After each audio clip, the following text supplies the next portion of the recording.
Take two out here in Cato, and this one was my fault.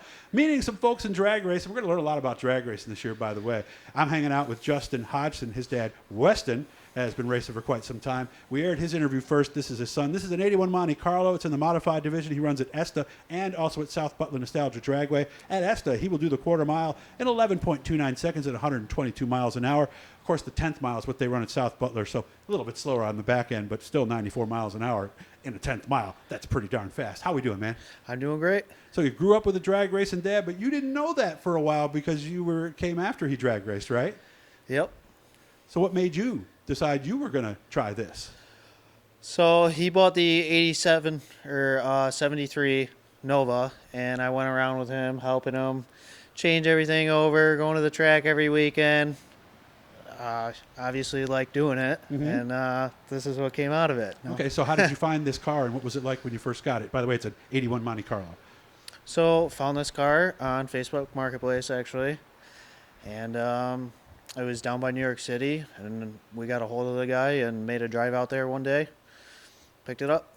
You want to tell me how much you paid for it? You don't have to if you don't want to. I Oh, you got a good deal, yeah, basically. yeah. Okay. What's Got under the lucky. hood? This has a 355 small block. Okay. And you said, what, around 600 horsepower or something like that, Yep. you figuring? Naturally aspirated. Okay. Do we shift this? What do we do with it? Is it like a pro stock we'd see on an HRA? I shift this. It's got a 400 transmission in it, 3-speed. How do you shift it? Just moving it? Is there a ratchet shifter or something like that in there?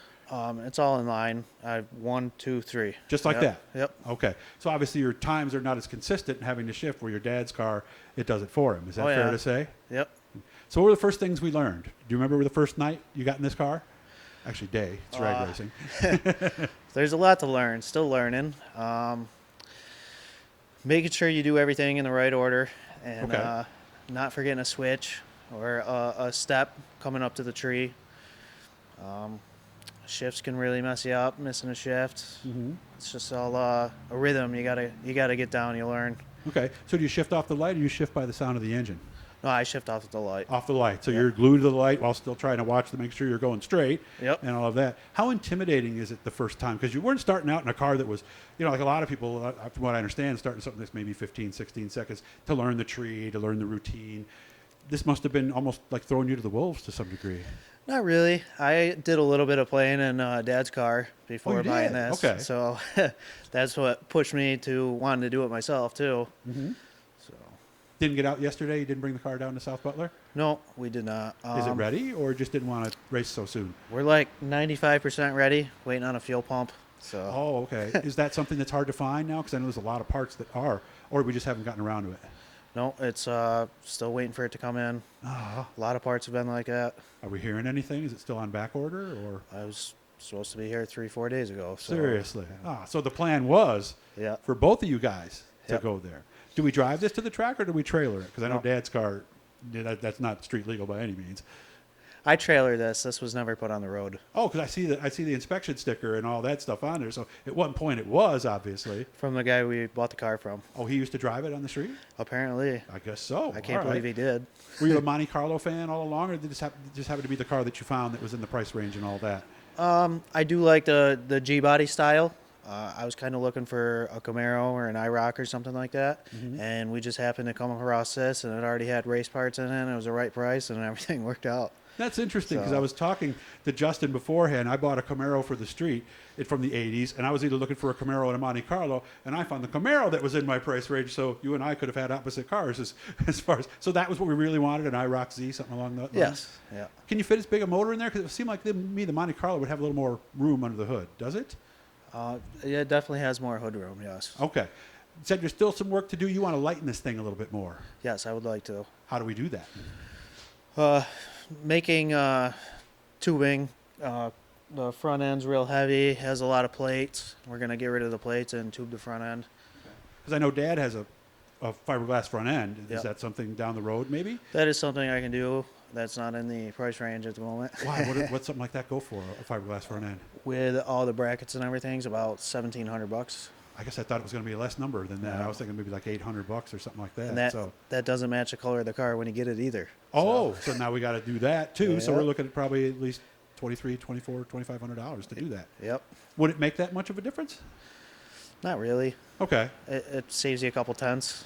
that's it. Yep. So get the car dialed in, get everything going, and then we'll see, right? Yep. Okay. What's the plan? Where are we going to see you this year?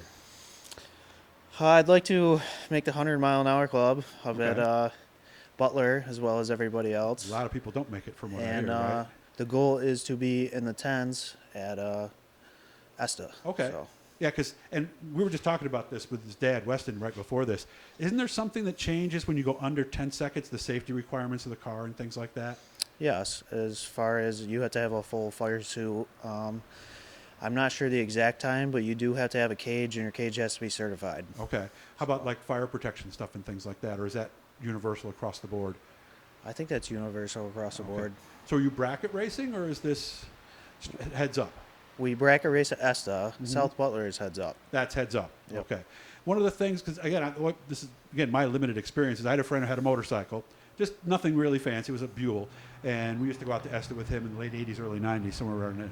His times, because he had to shift that thing, were all over the place. Mm-hmm. So the big debate was what your dial-in was going to be. Is that, do other people do that, or after a while you get consistent?